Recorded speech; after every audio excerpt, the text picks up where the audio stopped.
Okay, so you've seen the headlines, right? AI is writing code. It's going to automate all of software development.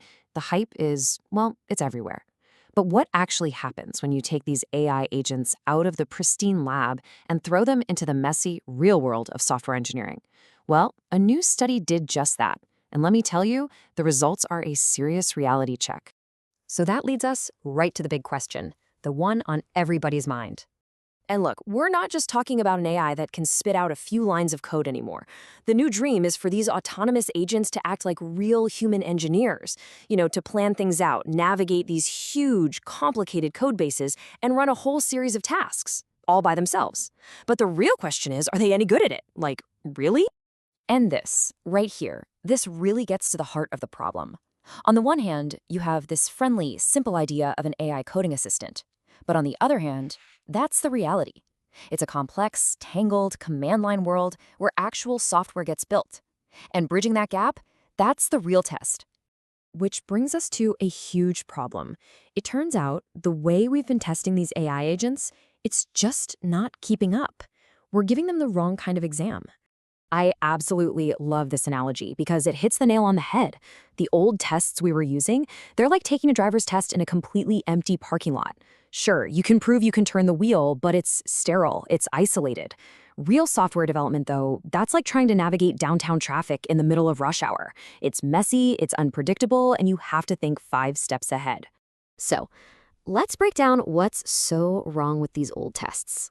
For starters, they focus on tiny, isolated tasks. Plus, a lot of them were built using code scraped from GitHub, which is the same code the AIs were trained on. It's kind of like giving a student the answer key before the final exam. They also don't tell you where the AI went wrong, and most importantly, they completely fail to test for any kind of long-term planning. So, to fix this, a team of researchers said, all right, enough is enough. They decided to build a better gauntlet. A new kind of test that's tough, that's realistic, and that's a true obstacle course for these AIs. And they call it LongCLI-Bench.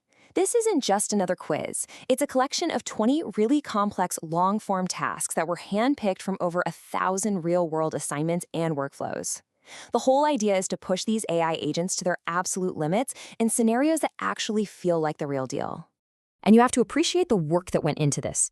They specifically avoided GitHub, so no cheating. They wrote every requirement by hand, so everything was crystal clear. They built each test in its own little bubble, a Docker environment, so it's perfectly fair and reproducible every single time. And they created this really smart testing system to make sure the AI solution actually worked. This was a massive human effort to guarantee quality.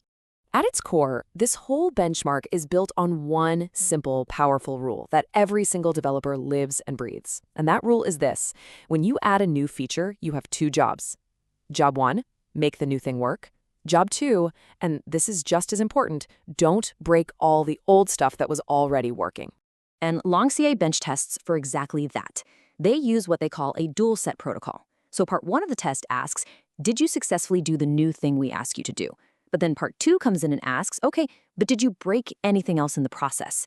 This is what we call regression testing, and it's a way more realistic measure of what it means to be a good engineer. All right, so the stage is set. We've got this tough, new, realistic test. We've got the most advanced, state-of-the-art AI models ready to go. So how did they do? Well, this is where things get really interesting. Just take a look at these numbers. These are the heavy hitters we're talking about. Claude's latest model, a 16.7% pass rate. The powerful GPT-based models, 15%. And it goes down from there. The chart says it all. These are not high scores. Let me just put this in perspective. Not a single one of these top-tier AI agents managed to break a 20% pass rate. Think about that. When faced with a truly complex, real-world engineering task, the best of the best failed more than 80% of the time. And here's the real kicker. It's not like they almost finished and then stumbled at the very end. No.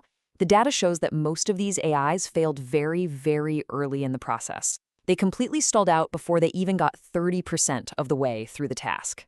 And that tells you something crucial. The real problem isn't just fixing one little bug, it's the high-level planning right from the start.